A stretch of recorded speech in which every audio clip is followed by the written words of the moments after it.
Para esta segunda parte de la charla con Javier García de cálculo tensorial, hablamos de la importancia, para qué sirven los tensores, el tensor métrico, los tipos de tensores, el tensor de Riemann o de curvatura, el tensor de Ricci, y aterrizamos todo con el gran Albert Einstein y el tensor que lleva su nombre. Disfruta de esta plática a modo de divulgación, no olvides suscribirte a nuestros canales y si eres de los que les gusta ensuciarse las manos, en el canal encontrarás el curso académico completo de cálculo de los dioses. Abróchate los teoremas, yo soy el profe John y esto es Math Rocks. ¿Para qué me sirven los tensores? O sea, ¿qué aplicaciones tienen? O sea, yo como matemático sí vi la parte de las definiciones, la caracterización que se le va dando. Sí, la estructura. La estructura, decir, bueno, sí, qué bonito que debe de cumplir esta característica, qué bonito que el álgebra lineal ya se pueda ver así, se pueda trabajar de esta forma, hacemos transformaciones lineales, empezamos a trabajar con espacios, pero eso de manera matemática, bueno, yo solamente lo veo como... O sea, sí, se me hace interesante, pero ¿qué importancia tiene ya en la vida real para los mortales? O sea, para los mortales, para la gente que va a pie, como dicen aquí en México, ¿qué importancia tendría esta notación o este cálculo tensorial ya metiendo todo el arsenal? Bueno, pues todo dicho así en plan rápido y sin mucha precisión, la idea que hay subyacente a eso es relativamente fácil de entender, porque Einstein se dio cuenta con la relatividad especial o restringida, ¿cómo le llamáis allí? Sí, Bueno, especial. especial. Se dio cuenta que no podía haber ninguna diferencia en cómo expresar las leyes de la física para dos observadores inerciales, o sea que uno se mueva a velocidad constante con respecto al otro. Todos los experimentos y todo marcaban que no había manera humana de poder detectar si te estabas moviendo o no a velocidad constante con respecto a otro sistema inercial. O sea, dicho de otra manera, que las leyes son o se deben escribir de forma, de la misma manera, de la misma forma, en cualquier sistema de referencia inercial. Eso es la relatividad especial. Pero ¿qué pasó? Que Einstein, a cabo de un tiempo de reflexionar mucho sobre eso, se dio cuenta que lo mismo valía no solo para observadores inerciales, sino para cualquier observador. Y aquí tengo que recalcar que cuando hablamos no solo de espacio, sino de espacio-tiempo, o sea, a ver si me explico. Una línea en R2, por ejemplo, significa una trayectoria. El rastro, digamos, de una hormiga que se ha ido moviendo, ¿no? Ujú. Pero una línea en el espacio-tiempo no solo significa qué rastro ha dejado esa hormiga moviéndose, sino también cómo ha evolucionado en el tiempo. Luego, ver la forma que tiene esa línea en el espacio-tiempo te da información de si va más rápido, más lento, si se ha parado, si va hacia atrás en el tiempo, esto no puede ser, ¿eh? Etcétera, etcétera, ¿no? Vale, pues lo que vino a decir Einstein es que si consideramos el espacio-tiempo con las 4 dimensiones y consideramos el caso más general posible, dicho en plan, estoy buscando las palabras para hacerlo lo más sencillo posible. Tú puedes imaginar un observador que no sea inercial, porque inercial es que es una recta oblicua, que avanza el espacio pero también avanza el tiempo, ¿vale? Eso sería un observador inercial. Bueno, pues tú puedes perfectamente construir una curva que se vaya como doblando en el que sea un observador claramente no inercial porque va cambiando de velocidad, porque va cambiando la pendiente, digamos, ¿no? Y ese observador tiene todo el derecho del mundo a poder escribir las leyes de la física y se tiene que poder escribir igual para cualquier observador, da igual su estado de movimiento. Y eso, esa idea sencilla y complicada a la vez, fue lo que le llevó a concluir que la única manera matemática de poder cumplir eso es a través de tensores, que a los tensores les da igual las coordenadas, que las ecuaciones se escriben igual a condición de que los objetos que están dentro de esa ecuación sean tensores. que son los que cumplen con eso. Por tanto, Einstein dio un paso de gigante y dijo, y postuló, toda magnitud en física tiene que ser un tensor, porque si no, no tiene sentido ninguno. Eso es lo que él aventuró a decir y de momento se cumple. Aquí entramos en esa. Yo lo mencionaba cuando hablé de este curso. Le decía, es que si tú lo estás viendo de este lado, va a caer la manzana, ¿no? Pero si te pones del otro lado, no debe de pasar que en vez de que la manzana de ir hacia abajo se fuera hacia arriba, ¿no? A menos que estuvieras de cabeza tú, ¿no? Pero, o que la manzana explote, ¿no? Entonces es lo que le decía, que las leyes de la física se cumplen aquí, se cumplen allá y se cumplen en China, ¿no? Ahora, entrar con esa parte de la invarianza, sí es respetar las leyes físicas, ¿no? Lo que mencionabas, de respetar las las clásicas, ¿no? Entonces, aquí, por ejemplo, cuando mencionas la parte de Einstein, él fue el que introduce toda esta parte de los tensores. Pero antes ya se manejaban los tensores, ¿no? De hecho, creo que hasta yo decía, ¿pero por qué se llama tensor? ¿No? O sea, ¿por qué se llama tensor? Y después vi que estaba el tensor de tensión, ¿no? Porque luego la gente dice tensor, pues es como que estás haciendo tensión en algo, ¿no? Y el reformular, ¿qué se gana entonces con reformular toda la física? Porque sí, después vi que toda la parte de cinemática, dinámica, la ley de Newton, se pueden reformular, bueno, reescribir o reinterpretar con esa parte de tensiones. ¿Qué se gana al hacer toda esta parte tenía yo lo clásico, que fuerza es igual a masa por aceleración, y de repente ya verlo como con una notación tensorial? Me viene a la cabeza, lo primero que me viene a la cabeza es, por ejemplo, la teoría clásica de campos o la teoría cuántica de campos, que se basa esencialmente en lo que se llama una acción. Una acción es un funcional. Bueno, claro, o sea, ¿sabes de lo que hablo o estoy siendo muy No, sí, o avanzado? sea, el funcional pues, tiene que ser una transformación lineal y así entiendo la parte de los funcionales. Bueno, funcional, tal como lo entendemos los físicos, es una función de funciones Ujú, en el que, digamos, la variable de entrada es una función entera ujú, y la imagen es otra función. Eso es un funcional, digamos, ¿no? Lo que pasa es que en física la acción no es del espacio, no es una función de funciones de conjunto de las funciones al conjunto de las funciones, sino del conjunto de las funciones a los reales. Es decir, que en física se define acción como dame una curva y te daré un número. Esa sería la acción, digamos, ¿no? Entonces, cada teoría tiene su acción. Y existe un mecanismo por el cual, si te dan la acción de una de las teorías, tú puedes saberlo todo sobre esa teoría. Ese es el enfoque moderno ahora mismo de la física, ¿no? Entonces, ¿por qué digo esto?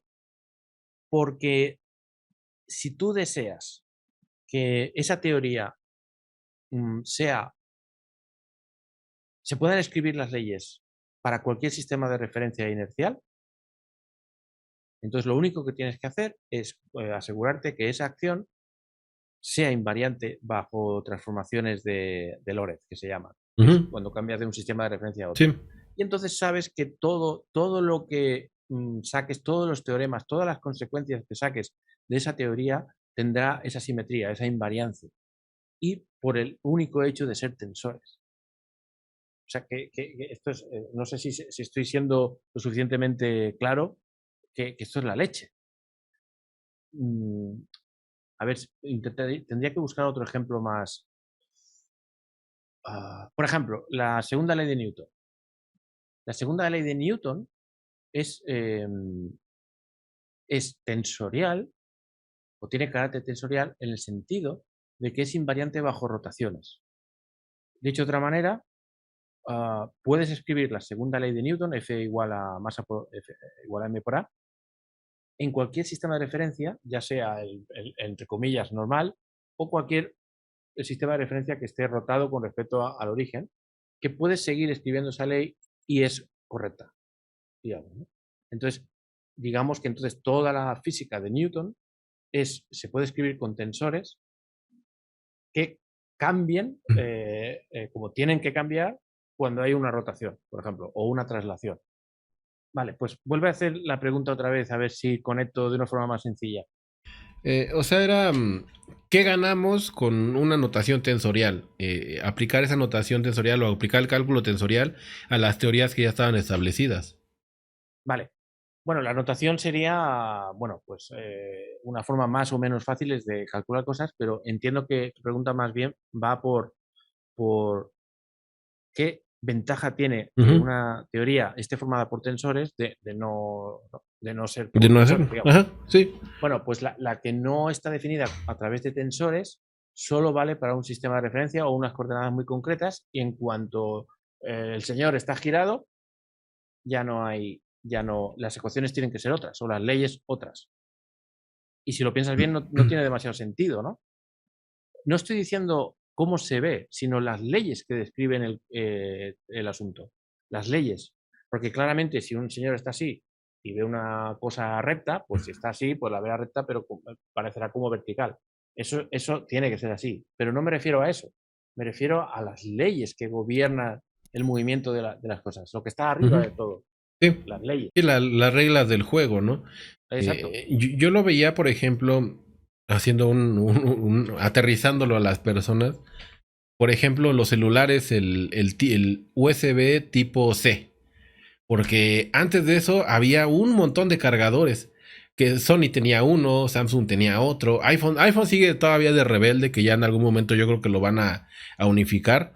Y yo veía esa parte de la anotación, de ocupar tensores, como que hacerlo universal. O sea, como que hacerlo para que funcione. Vas a China y lo conectas con el C. Oye, ¿tienes un cargador? Ya no tienes que decir un cargador de iPhone, un cargador de Sony, un cargador de Xiaomi, sino que simplemente me das un cargador y ahí te van a dar uno tipo C que ya es universal para todos. O sea, es como yo lo veía, la ventaja de meter esa parte de los tensores, de reformular todo como en un lenguaje universal, y que, como mencionas, que no importaba esa parte de los tensores. Yo lo que veía, la parte fuerte era que si yo lo veo con una base o lo veo con un sistema de referencia, y cambio ese sistema de referencia, pues acá se comporta de una manera similar, se mantiene invariante. Entonces era eso de unificar todo. Se me hacía muy práctico porque, o sea, antes de que estuviera el USB tipo C, pues un montón de cargadores. Yo tenía, cuando empezaron los celulares, yo ahí tengo una caja ahí llena de un montón de cargadores diferentes. Eso es cierto, muy cierto. Pero es más profundo que eso. Porque la naturaleza podría no tener carácter tensorial. Es una apuesta muy bestia. Porque si tú estás describiendo la física de pie, pues es lógico que la veas de la manera que sea, y si la Ujú. estás describiendo tumbado, pues también tendría su sentido y su lógica que la vieras o que las leyes cambiaran porque no estás en la misma posición. Sin embargo, la física o la naturaleza es tan sabia o tan, no sé qué palabra poner, que hemos descubierto, gracias a Einstein, que en realidad no, la naturaleza no actúa como le da la gana, sino que lo hace de manera que para cualquier observador las leyes se escriben de la misma manera. Es que no sé, no soy capaz, supongo que me tengo que calentar café ahora. Como mencionaba fuera de cámara, hay cosas que sí son difíciles de explicar, más si no tenemos un pizarrón. En ciencias es complicado, y vivimos siempre arrastrando el pizarrón, el plumón, la tiza. Aquí, por ejemplo, cuando se hace esa reformulación o ese punto de vista de tensorial, mencionas que la naturaleza hasta ahora se ha complicado así, ¿no? Se ha comportado más bien de esta forma, pero puede que no. O sea, porque al final son teorías, ¿no? Y a lo mejor ahora nuevo telescopio, el James, de repente encuentra una galaxia que no se comporta de esa forma, y de nuevo hay que buscarle, Y porque ya estamos todos cagados.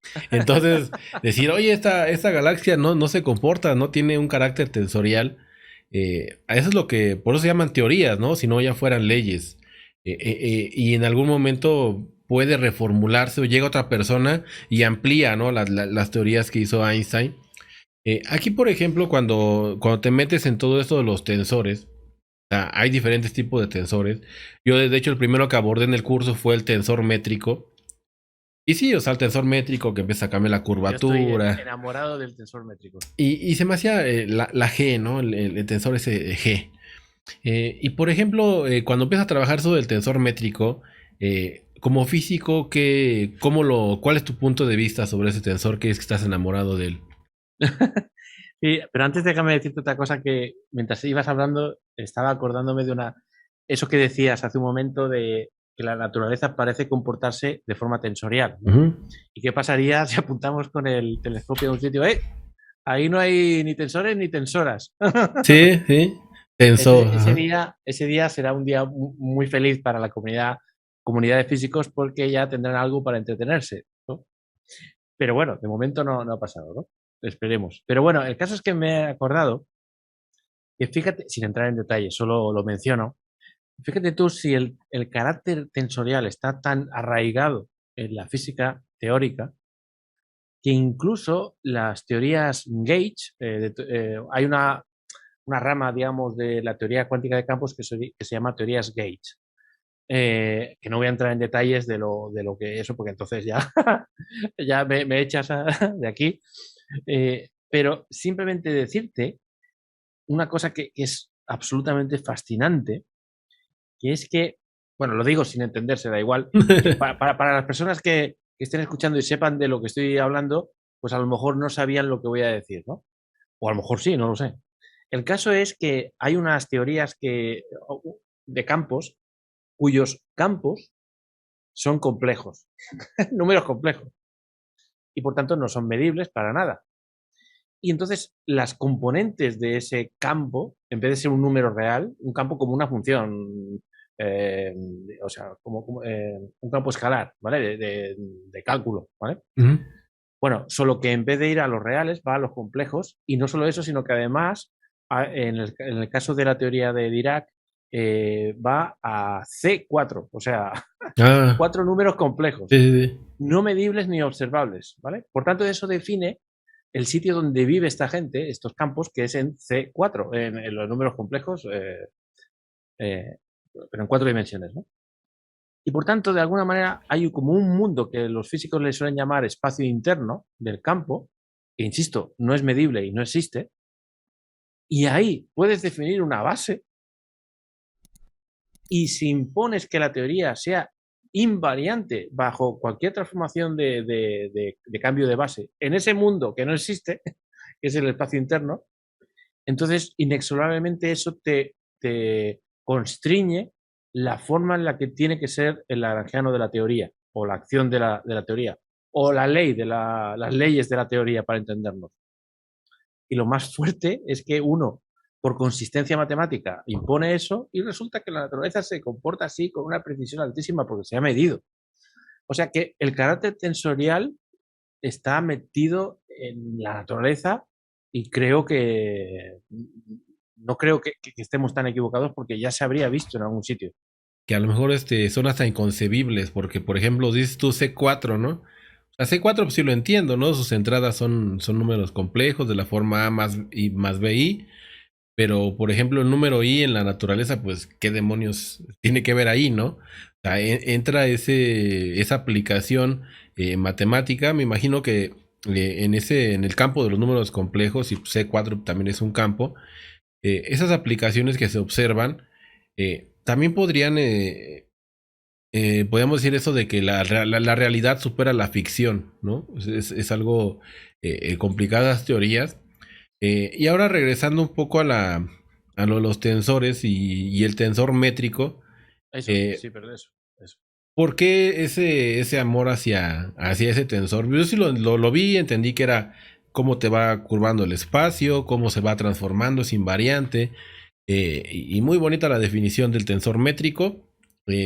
¿Por qué a ti te fascina ese punto de vista? Porque, o sea, no se ven bien por qué, pero la sensación que tengo de por qué me fascina tanto, bueno, voy a intentar ser universal, en el sentido de que no sea lo que yo opine, sino lo que sería lo aceptado en la comunidad científica, ¿no? De físicos, que es que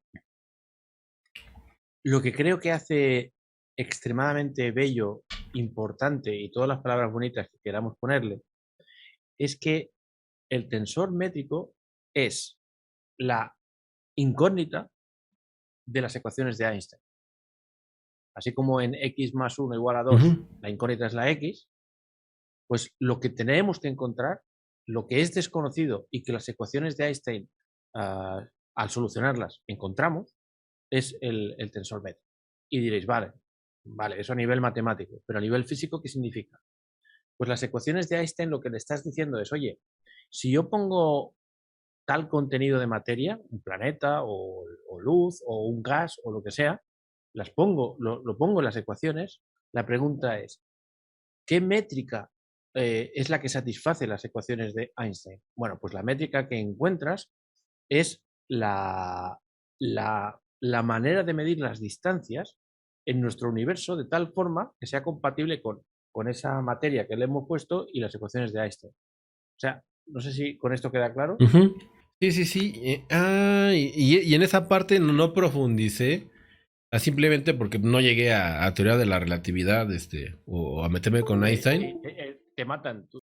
Pero ahora sí tiene sentido, ¿no? De hecho, pues aquí abajo viene la fórmula, aquí está. Y ahí está la G, entonces ahora ya como Mira, que la todo. T, Ahí está, mira, T ahí están los. donde está la materia. Ahí está, La mira. T. Ahí está, aquí están las ecuaciones. Sí, la T es el tensor de energía momento y ahí.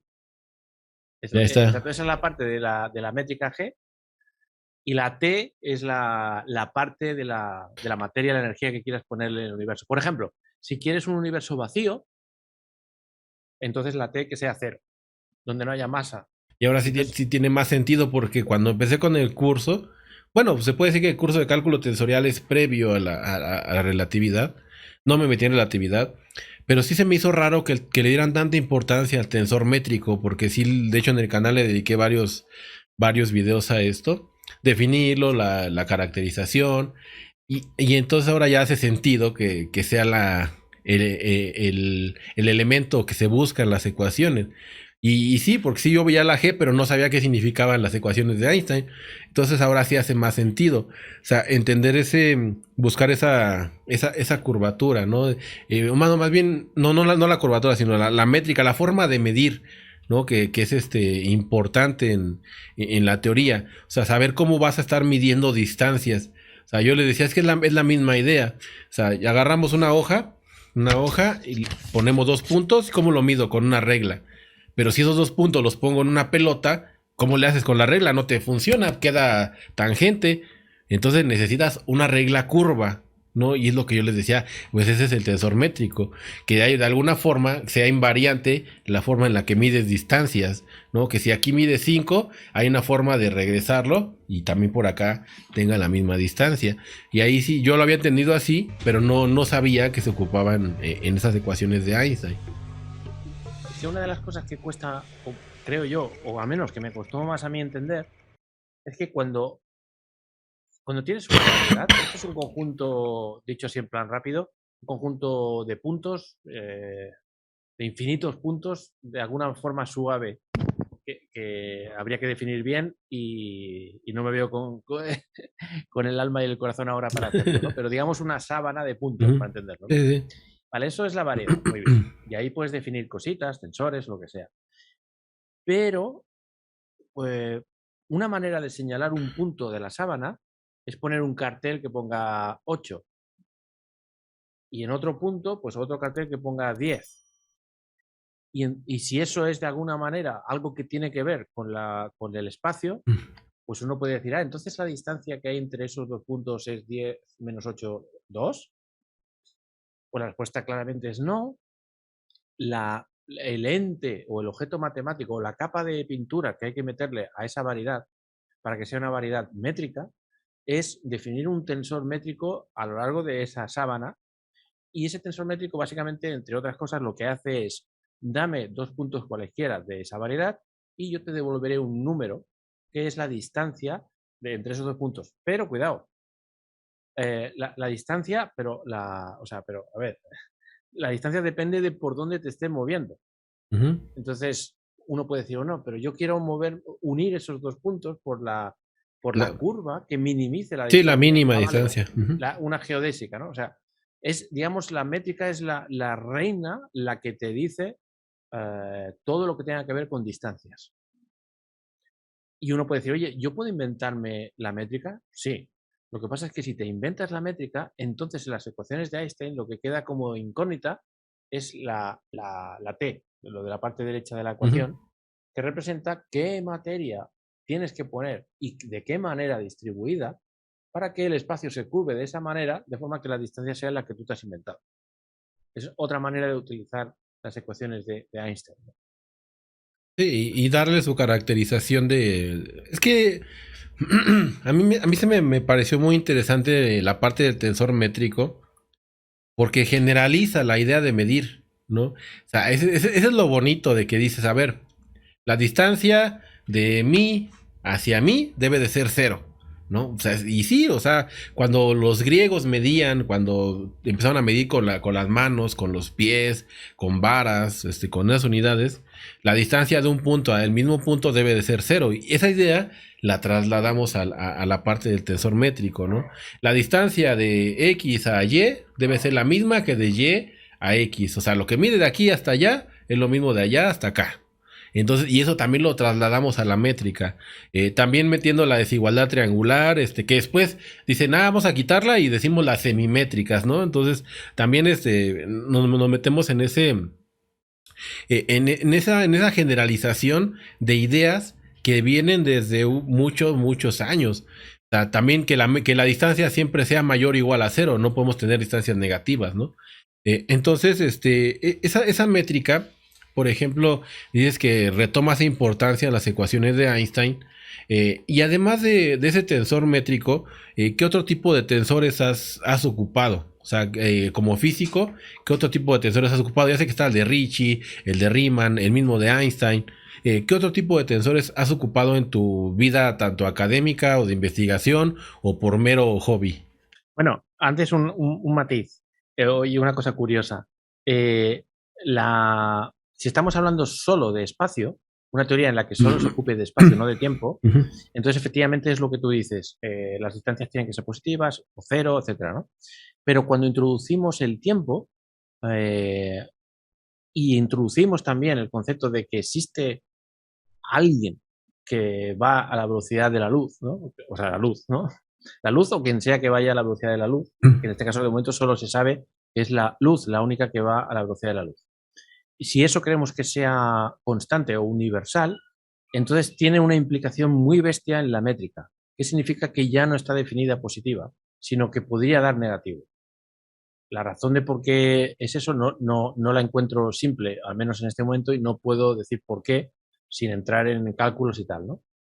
Pero sí que es importante recalcar que insisto, que las leyes sean iguales para cualquier sistema, hablo de relatividad especial, invariantes para cualquier sistema de referencia inercial, y que la luz vaya a la velocidad c independientemente del observador, implica necesariamente que la métrica no puede estar o bien definida negativa o definida positiva. Es semidefinida, o sea, lorentziana, que se llama. Algunas distancias son negativas, otras son positivas y otras 0. Eso por un lado. Esto habría que argumentarlo, por eso habría que hacer un curso o se pueden mirar libros o lo que sea, ¿no? Y luego la otra cosa a destacar, que eso a día de hoy soy incapaz de concebir y de imaginar, es que para la luz no pasa el tiempo. Y eso se puede ver con el tensor métrico, porque si lanzas un rayo de luz, dibujas una línea que representa a alguien yendo a la velocidad de la luz, si coges cualquier par de puntos de esa curva, que en realidad es una recta, y calculas la distancia, es 0. Distancia espaciotemporal, que se llama. Es 0. Y eso significa que no pasa el tiempo.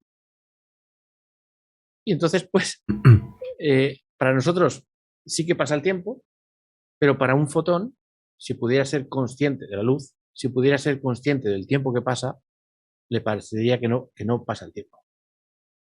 Ya digo que me resulta inconcebible poder llegar a entender eso a nivel humano. Sí, hasta a nivel de abstracción. Entonces, Yo, por ejemplo, en matemáticas, la métrica siempre, en análisis matemático, es donde se ven las métricas. Y yo recuerdo mucho que siempre era la definición, ¿no? Que fuera positiva, bueno, que fuera mayor o igual a cero, y no podía haber negativas, ¿no? Entonces veo que entonces en física sí, al meter esa Sí, cuarta dimensión, sí, suceden no, no, cosas no, no porque extrañas. sea cuarta dimensión, sino Ujú, porque sea justamente el tiempo, ¿no? Porque tú le puedes meter otra dimensión más espacial ujú. y seguiría siendo cierto lo que tú dices. O sea, espacio, todas las dimensiones que tú Sí, quieras, sí, 3, espaciales, 4 o sí, sí, sí. 27. Sí, sí, sí. Pero a la que introduces el tiempo y, ojo, el tiempo y los postulados de Einstein. Entonces, necesariamente no puede ser definida positiva. Pero necesitas los postulados de Einstein para poder llegar a esa conclusión. Si no, ¿por qué Mm. tengo yo que hacerlo así? Pues Sí, sí, sí, para sí. que se cumplan los postulados de la relatividad. Entonces, ahí eso está interesante y sí es difícil de concebir, ¿no? Tan solo de que por el fotón no pase el tiempo, sí son cosas ya muy abstractas, ¿no? Y Eh, mira, sí, perdona, perdona, no, sigue. no, sí, sí, sí. No, la otra cosa que me has preguntado antes, que los tensores que más de estos. El tensor que más me ha chocado siempre ha sido el tensor de Riemann, o el tensor de curvatura, ¿no? Ujú, Con 4 índices, esas simetrías y esas historias, ¿no? Que parece como sacado de, de un libro de, ¿cómo se llama? Bueno, de un libro de ciencia ficción, ujú. digamos, ¿no? Como diciendo, pero ¿qué es esto, no?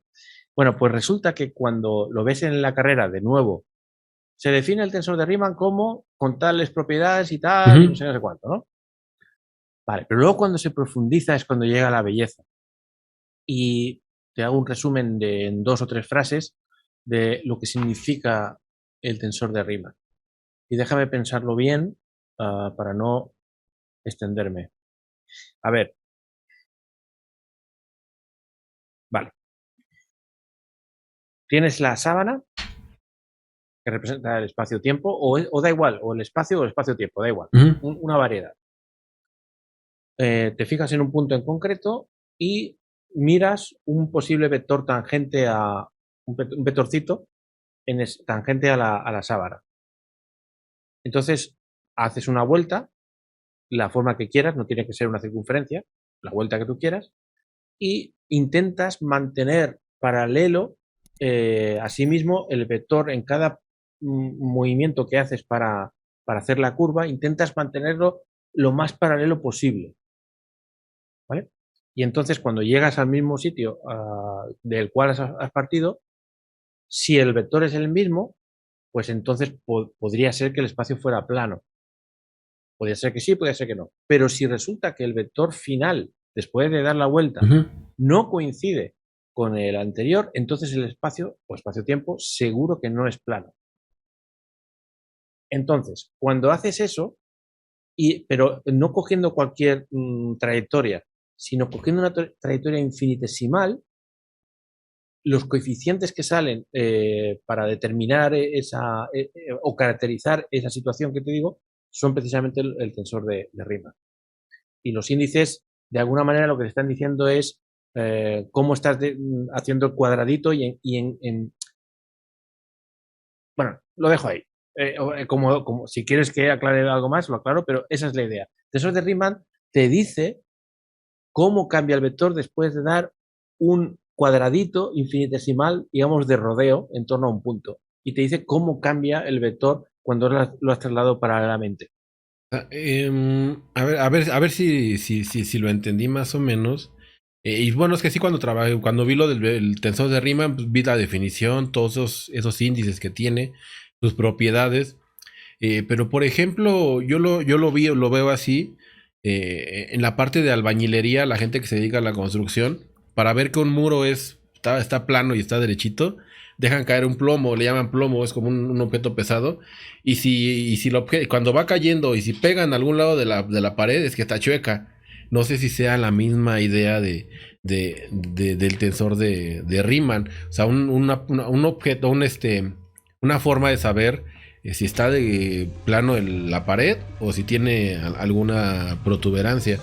Soy capaz de conseguir el paralelismo que tú planteas, pero lo que yo he dicho es estricto, en el sentido de que es así. Lo que no sé es si existe otra manera más simple de ver lo que tú dices. Seguramente sí, pero yo no. Una vez entendí ese argumento, me quedé enamorado y ya no quiero saber nada más. Mm. Pero digamos que una manera de calcular eso, que se puede hacer en casa tranquilamente, es, dices, muy bien, tengo una variedad, perfecto. Y vamos a poner incluso hasta de dos dimensiones. Vale, entonces tengo en cada punto de esa variedad, pues dos vectorcitos que representan la base, digamos, ¿no? Entonces dices, vale, pues voy a coger ese vectorcito y me voy a desplazar en una dimensión. Luego me desplazo en otra dimensión y veo cómo cambia el vectorcito. Vale, primero en la X y luego en la Y, ¿no? Que le llamáis vosotros. Sí. Vale, ahora voy a hacer lo mismo, pero en vez de empezar con la X, no, voy a hacer un desplazamiento por la Y y luego por la X. A ver cómo cambia ese vector.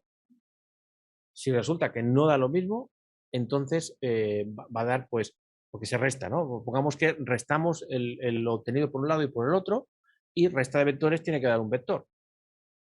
Y un vector, por vector que es, tiene que ser una combinación lineal de la base. Pues los coeficientes de esos vectores son las componentes del tensor de Riemann. Entonces, es esa relación. Sí está como. Sí En está. matemáticas Ajá, sí, sí. cojo el vector EX o la Y, bueno, no digo IJK porque para que no parezca cartesiano, Sí. pero el EX. Ujú, Lo derivo con respecto de X y me da algo. ujú, Lo derivo con respecto de Y y me da lo que sea. ujú. Lo hago, pero al revés, en vez de empezar derivando con respecto de X, derivando con respecto de Y, y me dará lo que sea, otro vector. Cojo esos dos vectores, los resto, tal cual, y me dará otro nuevo vector. Si ese vector resultante es 0, resulta que no hay curvatura, porque ha ido a parar a lo mismo. Pero si es distinto de 0, ese nuevo vector, mirando las componentes en la base, te da son los coeficientes del tensor de Riemann. La R esta son los coeficientes. ¿El tensor de Riemann también se le llama tensor de curvatura o lo estoy revolviendo? ¿O es una parte? Sí, tensor de curvatura, sí. Sí, el de Riemann es el tensor de curvatura, ¿no? Que nos Sí. está diciendo qué tan está curvado. Yo pensaba que solamente se aplicaba para todo el espacio, entonces también se aplica la parte de las variedades y ahí es donde entra la parte de geometría diferencial, ¿no? Exactamente. Y otro concepto que para discutir en otra nueva sesión es lo del transporte paralelo. Para entender esto se necesita saber qué es eso del transporte paralelo de un vector en una superficie curva. Porque si la superficie es plana, el transporte paralelo pues es simplemente lo obvio y lógico. Pues escoges el vector y sin cambiarlo de pendiente lo trasladas y eso es un transporte paralelo. Pero cuando el espacio-tiempo es curvo, no existe el concepto de transporte paralelo en sí. Uno lo tiene que definir. Y hay una razón para eso que te puedo decir después. Pero digamos que créeme que no tiene sentido hablar de transporte paralelo en una variedad curva. Y entonces la manera en la que los matemáticos han definido el transporte paralelo es a través de la conexión. Los símbolos de Christoffel, por ejemplo. Los símbolos de Christoffel te dan la información de cómo se transporta o cómo se ha de transportar paralelamente un vector. No estoy entrando en detalles. Esto que estoy diciendo no se puede comprender a menos que entráramos en detalles. Pero lo digo solo para asociar ideas, ¿no? Y ahí entran entonces esos famosos símbolos de Christopher, porque también cuando los empecé a estudiar, pues sí vi una forma de encontrar la derivada de un tensor, que después se ocupan los símbolos de Christopher, me parece que era de primero, segundo y hasta tercer orden, pero sí no veía esa relación física. Entonces, ahora que lo estás mencionando, sí tendría algo de sentido. Porque pues, al final es como generalizar la idea de derivada y la pendiente de la recta tangente, ¿no? Entonces es una forma de generalizarlo a variedades diferenciales. Ahora, por ejemplo, esos tensores de Christoffel, ¿se ocupan en alguna otra cosa o tienen algún otro sentido en física? ¿Has dicho tensores? No, símbolos. No. Símbolos. Los símbolos. ¿Se ocupan en alguna otra cosa? Porque, o sea, yo sí los vi cómo se caracterizaban, pero sí yo decía, ¿y eso a mí como para qué servirá? Dije, y la pregunta se la anoté ahí en mis notas, aquí tengo mis notas, y dije, le voy a preguntar a Javier si se ocupan en alguna otra cosa los símbolos. Pues sí, mira, Te lo enuncio en plan titular de periódico. Los símbolos de Christoffel pueden interpretarse en la teoría de Newton, de toda la vida, de la física de toda la vida de primero de carrera, como algo así como las fuerzas ficticias.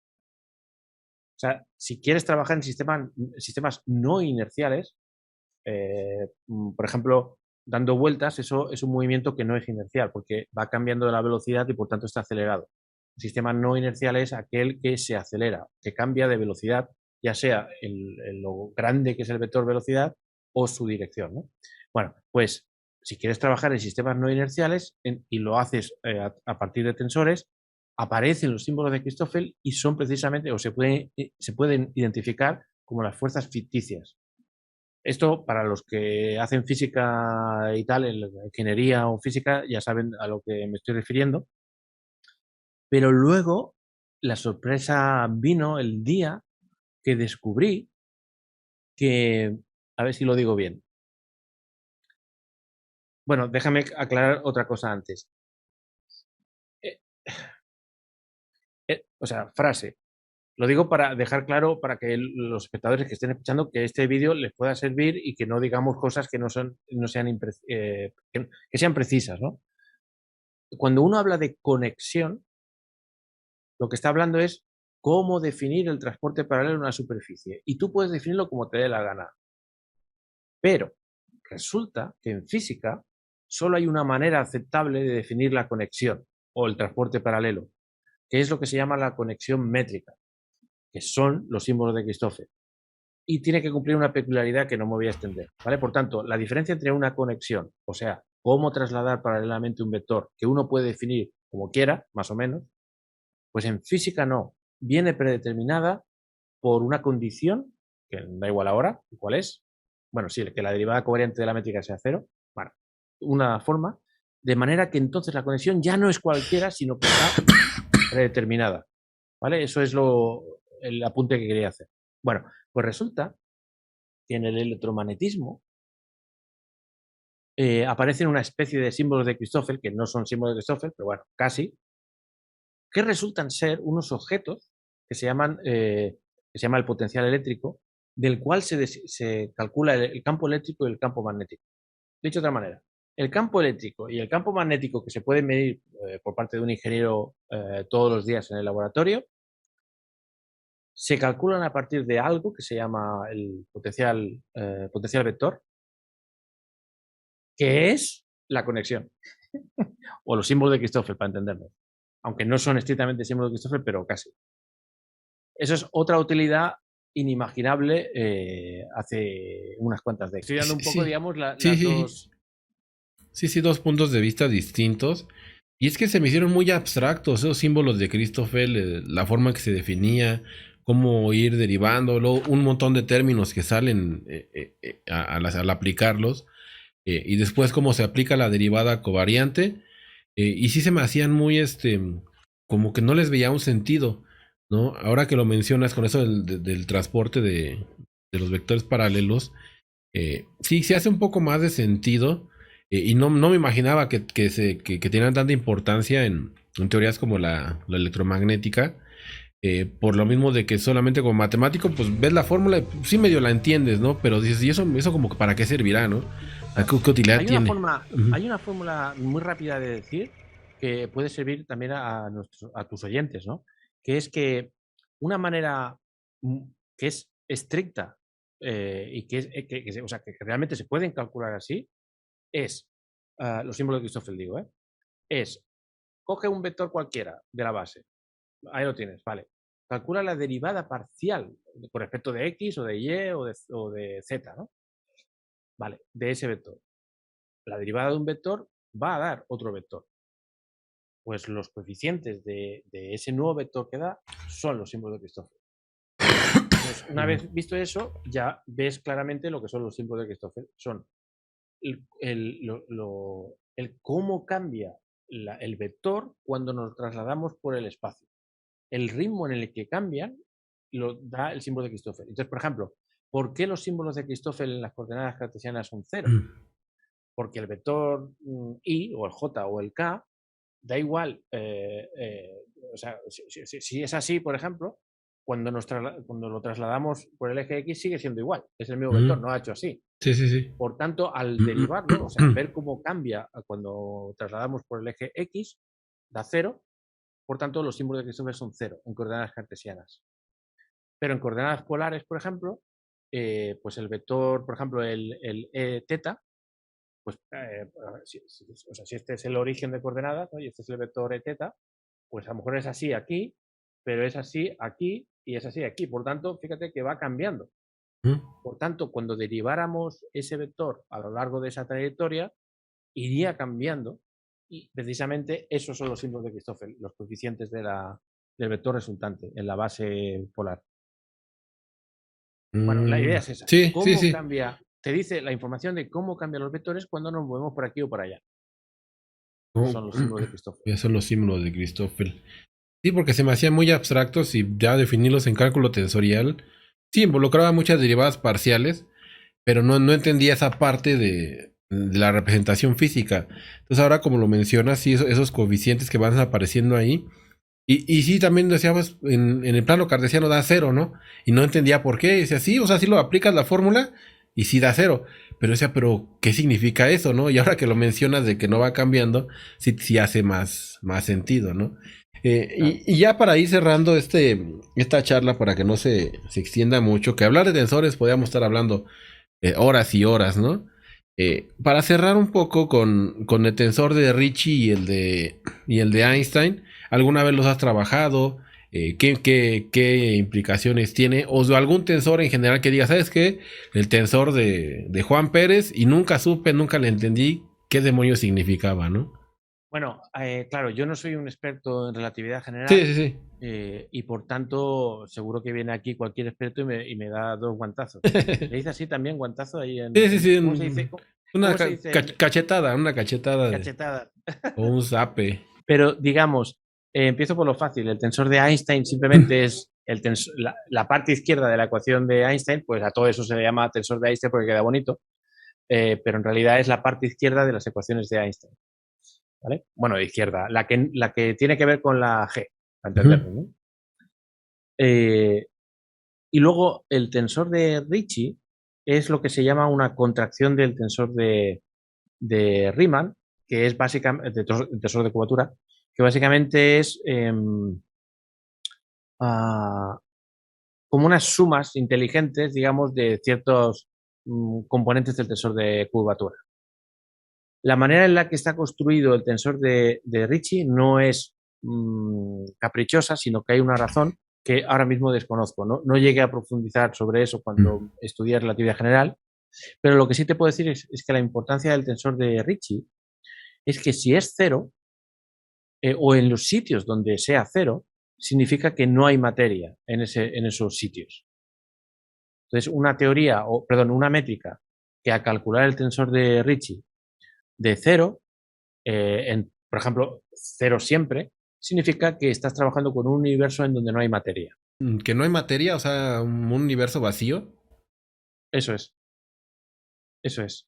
Pero claro, siendo realistas, en un universo donde no hay materia, debería ser plano, digamos, ¿no? Entonces la trampa viene que en la famosa ecuación que obtuvo, perdón, la solución de las ecuaciones de Einstein, la primera que se obtuvieron fueron la de Schwarzschild, en donde el tensor de Ricci es 0 en todos los sitios, salvo en un punto, donde supuestamente hay algo, o un planeta, o un agujero negro, o lo que sea, ¿no? Por tanto, el tensor de Ricci es 0 en todos los sitios, excepto en ese punto de ahí, y por eso puede curvar el espacio-tiempo, digamos, ¿no? Alrededor. Y es la base de los agujeros negros, que eso es otra historia, pero es verdad que eso es relatividad general, no son tensores. Sí, porque se me hacía muy... O sea, sí vi la definición, pero como que no me hacía sentido decir... O sea, ¿por qué lo definen así? ¿Qué utilidad tiene? O sea, decía, el tensor de Einstein pues, es esta fórmula. Pero esas ecuaciones de Einstein, ¿de dónde salen? Simplemente trabaja sus postulados, desarrolla sus teorías y llega a las fórmulas. ¿O cómo fue que se desarrolla todo eso? Antes de morir, tengo que ponerme en serio con eso porque es algo que me interesa muchísimo, que es cómo o sea, ver el razonamiento completo desde el principio de todo de Einstein, desde cero hasta que finalmente escribió las ecuaciones. Y aparte es muy bonito porque fue construyendo a partir de razonamiento puro y duro cómo deberían ser las ecuaciones suyas, de Einstein, ¿no? Y es muy divertido porque en los últimos meses un matemático, David Hilbert o David Hilbert, creo que es alemán o austríaco, no lo sé. Bueno, un matemático Hilbert, bueno, el famoso Hilbert, seguramente que lo debes conocer, de los espacios de Hilbert. Bueno, pues resulta que dijo, espera, esto que está haciendo Einstein me parece divertido, déjame hacerlo desde otro punto de vista. Y se puso y estuvo a punto de acabar la relatividad general de Einstein, él, antes que Einstein, digamos, por unos fallos y unas cositas. Entonces, la cosa es que Einstein, no sé si fueron 8 o 9 años, una década o mucho tiempo estuvo, y empezó simplemente pensando, bueno, a ver, ¿cómo puedo incorporar la gravedad a una teoría que también cumpla los postulados de la relatividad? ¿Cómo debería ser? Y empezó a ir pensando cómo podía ser hasta que se encontró con el gran problema, que es, ¿qué son los tensores? ¿Cómo se define un espacio curvo? Y es cuando tuvo que acudir a los matemáticos a pedirles ayuda. Y hay un amigo suyo, Grossman, no me acuerdo cómo se llama, que le enseñó a calcular tensores, geometría diferencial, porque si no, no hubiera sacado eso de ninguna de las maneras. Pero ¿qué pasa?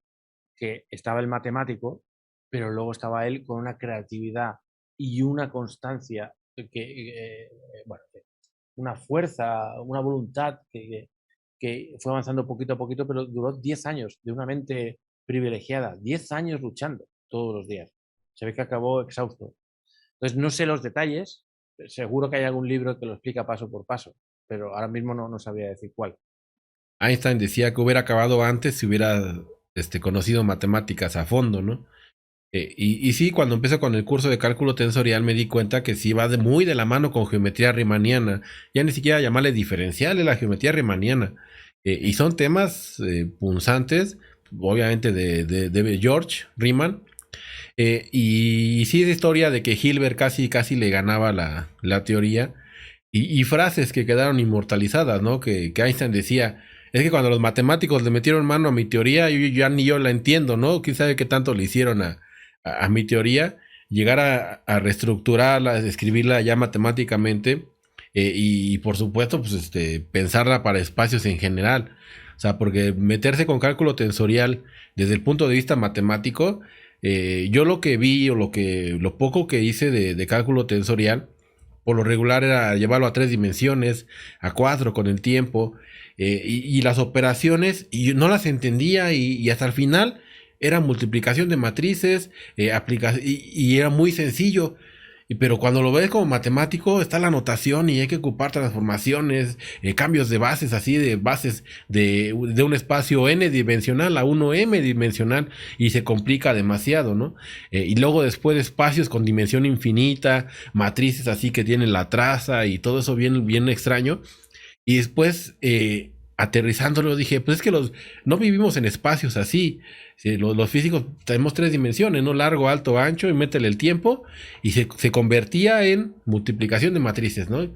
Y yo decía, pues está más sencillo. Ya como matemático, pues sí lo piensas para espacios así bien extraños, pero ya en la realidad no es tan grande las dimensiones. Ahí, por ejemplo, entrar y abordar todo esto del cálculo tensorial, si no era tan complicado como los matemáticos luego lo quieren hacer ver, porque siempre es llevarlo a espacios extraños o espacios hasta topológicos. Me encontré ahí cosas bien extrañas, unos espacios bien raros. Abordar este tipo de teorías, o sea, sí vi que va muy de la mano con la geometría diferencial. Conocer bien la parte de geometría diferencial, porque sí es la base para entrarle a todas estas teorías de Einstein. Esas teorías que pues, vinieron a revolucionar, ¿no? Desde los 1900 ya no ha habido teorías que cambien tanto los paradigmas. Los tensores, ¿no? El tensor de Ricci, el tensor de Riemann, aplicarlos a espacios así, esas soluciones particulares, ¿no? Que sería hablar en otra ocasión de relatividad, los hoyos negros, ¿no? Ahora lo que se ve con el telescopio, el Webb, que cómo se ven las galaxias distorsionadas y lo ve la gente que conoce de esto, dice, mira, ahí está esa distorsión, ¿no? Porque la gente normal simplemente vio la foto, la puso de fondo de pantalla de su celular. Ajá, sí, qué bonito se ve, ¿no? Y dicen, eso ya lo había visto en Star Trek o en alguna otra. Pero la gente que sí conoce o entiende un poco de esto o se ha acercado, sí dice, oye, ahí como que en esta parte se ven distorsionadas. ¿Y por qué? Y sabes, ahí está el señor Einstein metido con sus teorías, ¿no? Entonces vivimos en tiempos maravillosos en avances tecnológicos en los cuales estamos viendo el pasado miles de años luz. Entonces, en todo esto no sé a dónde nos vaya a llevar todos estos avances. Puede que a lo mejor sí el James Webb de repente diga, no, oigan, ¿qué creen? Que aquí hay una galaxia que no es covariante, no es ni contravariante, ¿no? Dices tú, en ese punto los físicos van a estar felices y a estudiar esa galaxia y ver qué podemos reformular. Son distancias increíbles, ¿no? O sea, tantos años luz, ya tan solo un año luz, ¿cuánto es, no? Entonces, mirada hacia el pasado, pero todo esto sí hay que dejarlo claro, son cursos, son temas que requiere de sentarse, requiere de trabajar, requiere de muchos conocimientos previos.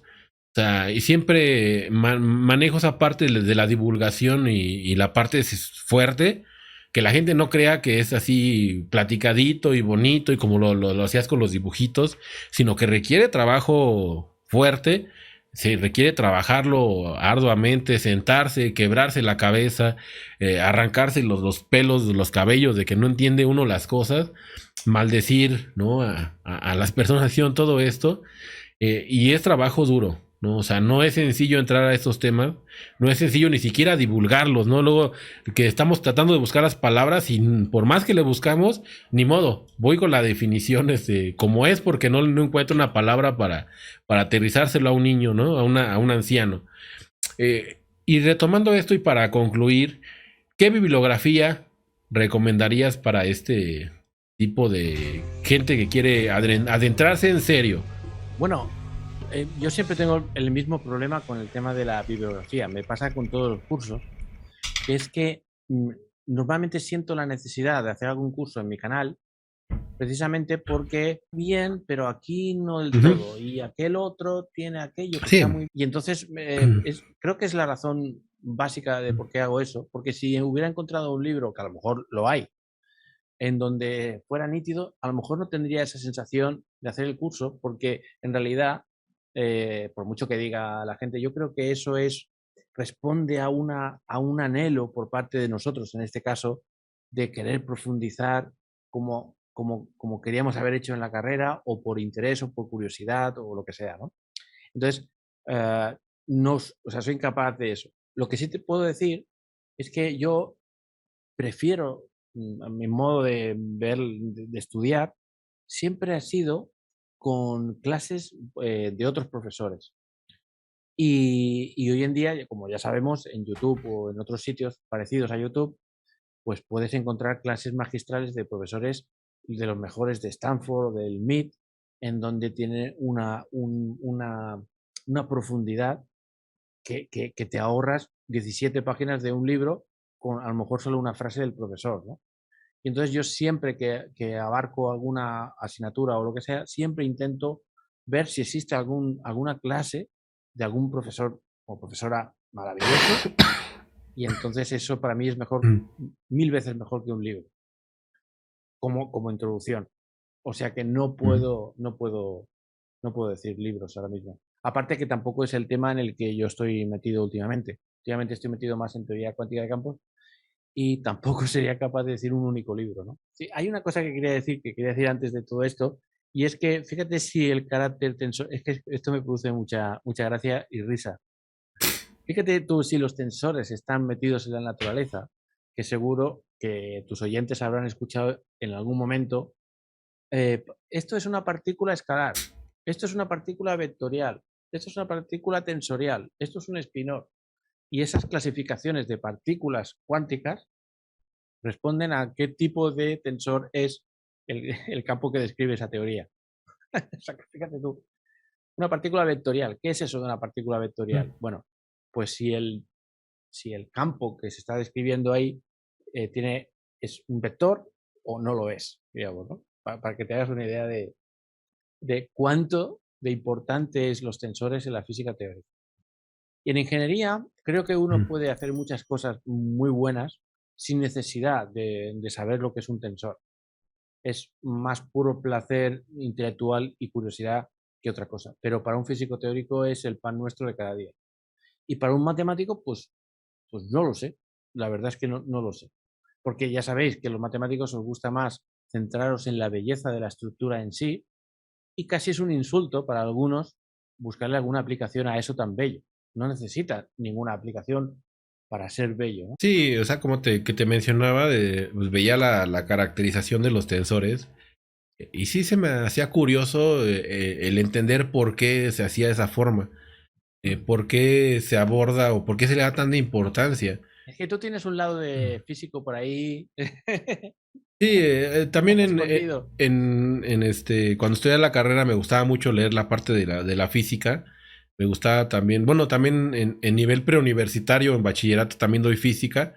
Ya en el nivel universitario doy matemáticas. Entonces entro en esa parte, ¿no? Entro en el no estar cerrado a la parte de las aplicaciones. Porque siempre, yo creo que las preguntas que más me molestan es, ¿y eso a mí para qué me sirve? Entonces es como que siempre busco dar eso, ¿no? Por ejemplo, saco un video y, a ver, antes de que preguntes para qué sirven estas integrales, tú estás viendo este video vía la transformada de Fourier, se descompuso la señal, viajó ahí por el infinito, llegó a tu computadora, se aplicó la transformada inversa de Fourier y me estás viendo, ¿no? Porque sí es la pregunta recurrente, y eso a mí para qué me sirve. En física pues no es tan recurrente porque estás dando la aplicación. Pero en matemáticas sí se me hace una de las preguntas que siempre debo estar respondiendo. Entonces, cuando yo lo explicaba, me causaba ese conflicto de decir, "Oh, no entiendo por qué lo están haciendo así". O sea, yo veía el tensor de Einstein, sí, es muy bonito y creo que tiene que ver algo con la divergencia, ahí tiene unas propiedades con la divergencia. Y decía, bueno, ¿y por qué? Y ya después me dice, mira, pues es la solución de las ecuaciones de Einstein.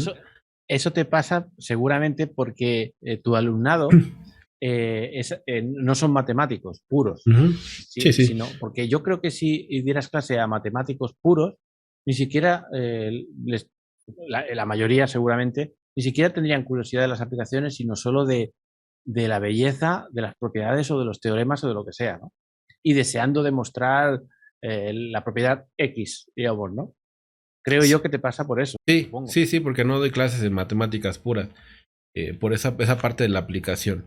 Y bueno, entonces cerramos esta charla. También vamos a tener otra charla de la parte de la docencia. Esas veces va a salir después. Hoy cerramos eso de los tensores. Bueno, dejamos semiabierto, por así decirlo, porque hablar de tensores podemos agarrar cada uno de los tensores y hablar horas y horas solamente de uno. Gracias por este tiempo para concluir esa charla que habíamos acordado hace un año de esa parte. Y un placer siempre tenerte aquí en el canal. Siempre surgen las ideas, vamos aclarando unas con otras. No, yo te digo una cosa y, mira, es que esto es por esto y aquí en física lo ocupamos así.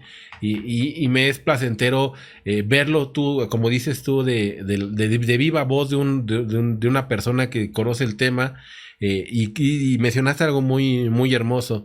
Con una palabra, un profesor te puede ahorrar 5 páginas de un libro, ¿no? Decir, mira, es que es esta parte, ¿no? Muy puntual y es como el boom. Ya lo entendí, ya comprendí por qué se definía así, por qué tiene 4 índices. Yo decía, pues ese Riemann, pues no sé en qué pensaba, ¿no? O sea, ¿por qué meter el tensor de curvatura así? Y ahora que lo mencionas así con los vectores que van cambiando, dices, ya entendí, por eso eso funciona. Lo hablaremos en la charla de la docencia, ese tipo de cosas. Sí, es el trabajo del profesor iluminar a los estudiantes, porque pues llegar y transcribir libros muchos lo hacen, es el mismo libro tú se los puedes dar y estudien, ya son casi profesionistas, por su cuenta pueden aprender, pero el trabajo del profesor sí es dar ese camino, ¿no? Ir encaminando al estudiante y, oye, no te vayas para allá, acomódate, el camino es por aquí, ¿no? Un placer tenerte aquí en esta charla. Espero que a las personas les haya parecido, a la gente que vio este video, a la que lo escuchó esta charla, les haya gustado. Y de ese tema, yo les recomiendo mucho trabajo duro, muchos prerequisitos, sí se requiere de bastantes cosas para entenderlo. Y sobre todo, lo importante, esa capacidad de abrir la mente, ver y visualizar las cosas. No es tan sencillo, pero cuando se logra, créanme que es maravilloso. Pues un placer igual, un placer igual. Muchas gracias por acogerme en tu canal. Bueno, pues gracias y estamos viéndonos en el siguiente video.